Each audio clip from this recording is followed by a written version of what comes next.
مطہرات کے سلسلے میں تو 2-3 مسئلے آپ کی خدمت میں عرض ہوں گے۔ جو چیزیں نجس ہو جاتی ہیں، پانی وہ بڑی چیز ہے مطہرات میں سر فہرست کہ جو بیشترین ان چیزوں کو پاک کرتا ہے۔ تو پانی کو پاک کرنے کے لیے 4 شرائط کا ہونا ضروری ہے۔ سب سے پہلے پانی مطلق صاف اور خالص ہونا چاہیے۔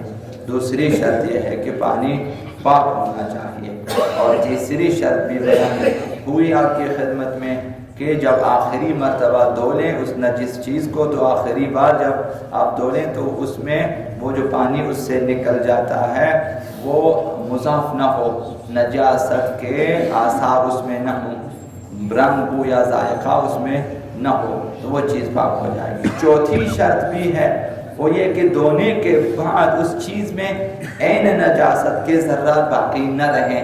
اگر خون سے نجس ہوا تھا تو دھونے کے بعد خون کے ذرات اس میں باقی نہ رہے، اسی طرح باقی جو نجاسات ہیں۔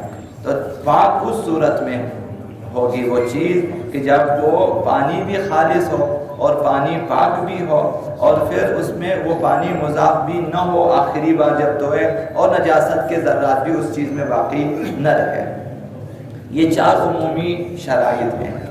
اور ایک سوال یہاں پر یہ ہے کہ پانی کیسے نجس ہو جاتا ہے، پاک پانی کیسے نجس ہو جاتا ہے؟ تو پانی کی جو قسمیں ہیں ان میں 3 بڑی قسمیں ہوتی ہیں، اور ان کے نجس ہونے کی کیفیت مختلف ہے۔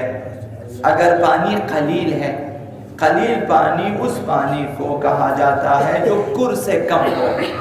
ایک ایسا ظرف یا ایک ایسی ٹینکی مثلا جس کی لمبائی، چوڑائی، گہرائی 3.5 بالشت ہو، اگر وہ پانی سے بھر جائے تو ایک کر پانی ہے۔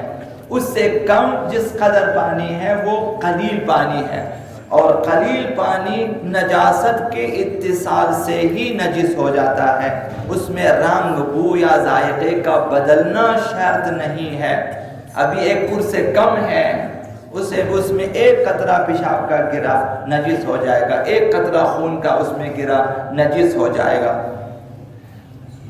لیکن اگر پانی قلیل ہو لیکن اوپر سے تیزی سے اور فشار کے ساتھ، پریشر کے ساتھ نیچے نجس چیز پہ گر رہا ہو، اوپر سے آپ پائپ کے ذریعے چھوڑیں، قلیل پانی ہے، مثلا لوٹے سے آپ گرا دیں نیچے، تو نیچے جہاں تک پانی پہنچا ہے وہ نجس ہے، اس کے اوپر والا پانی مثلا نجس نہیں ہوتا، قلیل پانی بھی، یہ قلیل پانی۔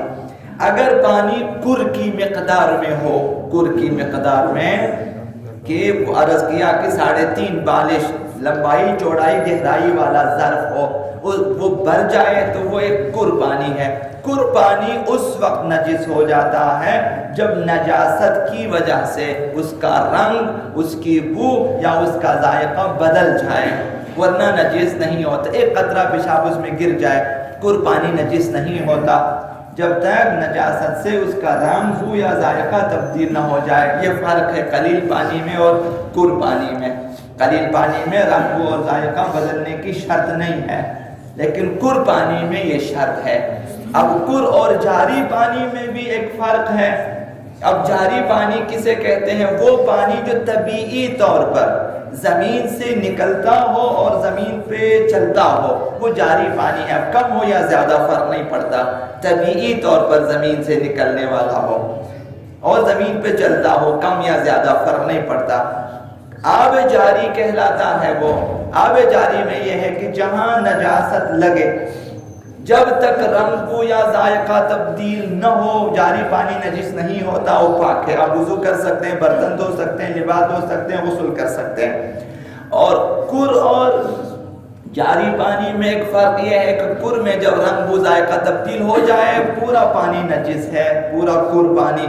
آب جاری میں ایسا نہیں ہے، جس جگہ رنگ، بو اور ذائقہ بدلا وہاں پہ وہ جگہ نجس ہے، باقی پاک ہے۔